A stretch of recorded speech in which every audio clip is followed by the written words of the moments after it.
E falou o Senhor a Moisés, dizendo: Envia homens que espiem a terra de Canaã, que eu hei de dar aos filhos de Israel. De cada tribo de seus pais enviareis um homem, sendo cada qual maioral entre eles. Assim, Deus enviou um homem de cada tribo para espiar a terra e voltar e dar notícia para o povo de que realmente eles haviam sido guiados pelo deserto e que a terra realmente era real, existia, estava lá. Então, os 12 homens foram, olharam a terra e voltaram para dar notícia. Só que desses 12, 10 olharam para as dificuldades, para os obstáculos, ao invés de olhar para a promessa, e desanimaram o povo. Então Caleb fez calar o povo perante Moisés e disse: Subamos animosamente e possuamo-la em herança, porque certamente prevaleceremos contra ela. Porém, os homens que com ele subiram disseram: Não podemos subir contra aquele povo, porque é mais forte do que nós. E infamaram a terra que tinham espiado perante os filhos de Israel, dizendo: A terra, pelo meio da qual passamos a espiar, é terra que consome os seus moradores, e todo o povo que vimos no meio dela são homens de grande estatura. Também vimos ali gigantes, filhos de Anak, descendentes dos gigantes, e éramos aos nossos olhos como gafanhotos, e assim também éramos aos seus olhos. Bem, nós tomamos a escritura do livro de Números, capítulo 13, vários versículos aqui, para a nossa meditação desta manhã. Então, resumidamente, como já foi dito, Deus tirou Israel do Egito e guiou até a Palestina, até a Terra Prometida. Só que quando chegaram na Terra Prometida, os 12 homens que foram lá para olhar a terra lá dentro, para ver como era lá, para trazer notícia para o povo, para animar o povo de que realmente a terra era boa. Desses 12, um de cada tribo, 10 homens olharam para os obstáculos. Nada contra, nada errado, se nós estivéssemos falando apenas da ação do homem sozinho, sem Deus. O problema, porém, é que Deus disse que havia dado a terra para eles. Deus havia prometido que estaria com eles. Então, eles ignoraram a presença de Deus, o poder de Deus. Deus já tinha feito 10 milagres lá na terra do Egito. Deus já havia aberto o mar para que eles pudessem passar. Deus já havia matado o inimigo deles, afogado no mar. Deus já havia feito brotar água da rocha. Deus já havia feito cair pão do céu. Deus já havia feito milagres e milagres e mais milagres. E ainda assim, o povo era carnal. O povo olhava para as dificuldades ao invés de olhar para a promessa. Bom, nós podemos hoje, é muito fácil olhar para trás e censurar as pessoas.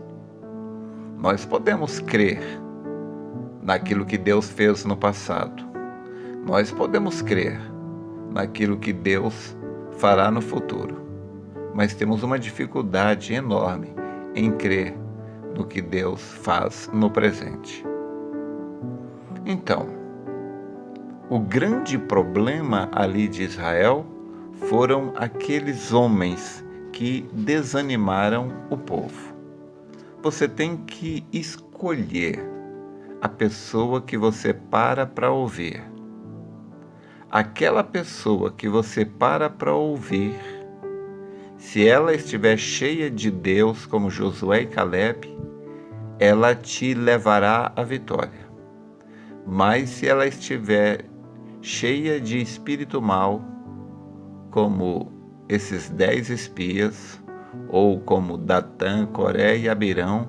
Veja, esses 10 homens não eram homens comuns, eles eram os maiorais de suas tribos. Datã, Coré e Abirão não eram homens comuns, eles eram homens especiais. E Deus usa homens especiais e o diabo também. As pessoas que estão guiando as pessoas para o inferno não são homens comuns, são homens especiais. São doutores, muitas vezes doutores em teologia, são grandes mestres. São pessoas de credibilidade. O diabo não vai usar um pinguço, um mendigo. O diabo usa pessoas que têm credibilidade. O diabo usa pessoas que ele sabe que você vai parar para ouvir, pessoas que têm a unção para convencer. Este foi o problema de Israel. Eles pararam para ouvir aqueles 10. E deixa eu falar uma coisa para você. As pessoas que vão vencer são aquelas pessoas que não param para ouvir aos pessimistas, aos desanimadores, aqueles que ficam apontando problemas. As pessoas que vão vencer são aquelas pessoas que são capazes de ignorar o que o diabo diz. Então eu digo para você, a sua vitória, ela é determinada pela sua capacidade de ignorar o que os fracassados dizem. Agora, quando eu digo fracassado, não vai pensar que esse fracassado é um João Ninguém. Como eu disse, os fracassados muitas vezes são doutores, são grandes homens, são pregadores, são pessoas que têm poder na língua, poder para convencer. São pessoas que têm um certo grau de liderança. Deixa eu contar uma história para você. Existia um rei que, por causa do aniversário do seu reinado, ele resolveu fazer uma grande festa. Todos do reino foram convidados. E a prova que mais exigia de todos era a escala ao poste. Aqui no Brasil a gente chama de pau de sebo. Era um poste muito alto, em cujo topo estava o prêmio. O prêmio era uma cesta cheia de comida e ouro. Aquele corajoso súdito que conseguisse escalar até o alto do gigantesco mastro poderia se deliciar com a comida e pegar todo o ouro que ali estava. Milhares de pessoas compareceram ao evento, vindas de todos os cantos do reino. E no dia, várias pessoas se inscreveram para a prova. O primeiro a participar foi um rapaz alto e forte. Ele tomou uma distância curtíssima e muito negligentemente subiu no poste, não chegando nem à metade. Lá em cima, ainda e já descendo, começou a blasfemar contra o rei. Disse: "Este rei está louco", dizia. Colocou o prêmio bem alto, justamente para que ninguém conseguisse pegar. Ele está gozando com a nossa cara, continuou o rapaz. E tem mais. Se todos deixarem de tentar, o rei será obrigado a diminuir o tamanho do mastro. Vamos desistir. É mais fácil desistir, continuou o jovem. Alguns súditos que se decepcionaram tanto com o rei que começaram a ir embora, com a cabeça baixa e chorando. Outros proferiram contra ele palavras de desapontamento. Naquele instante, apareceu um garoto bem magrinho, tomou uma distância e, aproveitando a bagunça gerada ali, e correndo como o vento, subiu no mastro. Na primeira tentativa, ele não teve êxito. Quando se preparava para a segunda tentativa, as pessoas gritavam: desiste, desiste, não tem como, você não vai conseguir, não tem como, desiste.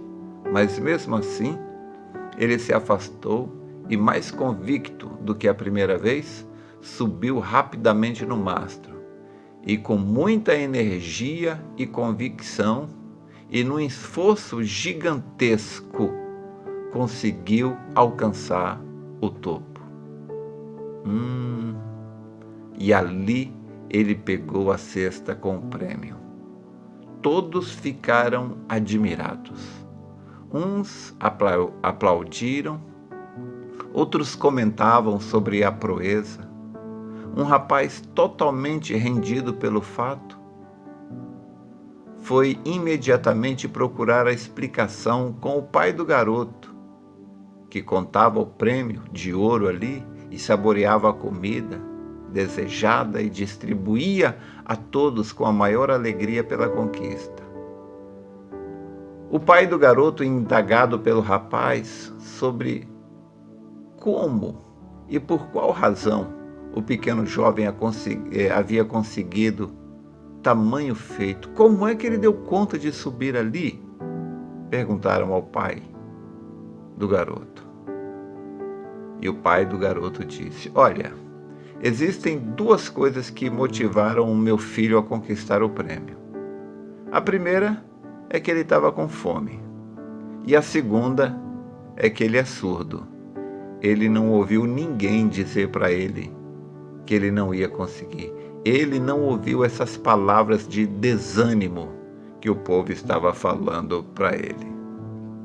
Então, a sua vitória consiste no fato de ignorar o que os outros dizem para você. Essa história nos mostra exatamente como é a vitória espiritual. Primeiro, o garoto estava com fome. Foi o que Jesus Cristo disse: bem-aventurado aquele que tem fome e sede de justiça. A pessoa que não tem fome de céu, não tem fome de salvação, não tem fome de vitória, não tem fome de Deus, como é que ele vai comer? E a segunda é que ele era surdo. Você precisa ser surdo para o que o diabo diz. Não pare para ouvir o que o diabo diz. Se você olhar todas as pessoas que ficaram pela margem do caminho, mortos, destroçados, destruídos, aniquilados, os que ficaram, os que estão ficando e os que ainda vão ficar, são pessoas que pararam para ouvir o diabo. O diabo não mudou a sua tática. Ele começou lá no Éden. Eva parou para ouvir o que a serpente tinha para dizer. E Israel, esse povo, morreu. Todo mundo ali morreu. Todos que saíram do Egito, todos, com exceção de Josué e Calebe, todos morreram. Dos que saíram do Egito, só Josué e Calebe não morreram, porque só esses dois não pararam para ouvir. Então, meu irmão, minha irmã, é bem fácil de saber se você vai vencer ou se você vai morrer. Você é o tipo de pessoa que para ouvir aqueles que só apontam defeitos, falhas, ou você é como Josué e Calebe? Ouça somente o que Deus tem para te dizer. Existem pessoas que só desanimam, Fique longe dessas pessoas. Fique perto daquelas que dizem: não, você vai vencer, você vai vencer, você vai vencer. Olha, não importa se o desanimador tem razão. O diabo sempre usou e ainda usa a razão. Mas aqueles que vão chegar lá, eles não querem saber de razão. Eles estão voltados para a revelação. Entenda isto e você vencerá. Não entender isto é com certeza fracassar, mas conseguir ver isto é o que te fará chegar lá. Espero ter te ajudado. Deus te abençoe.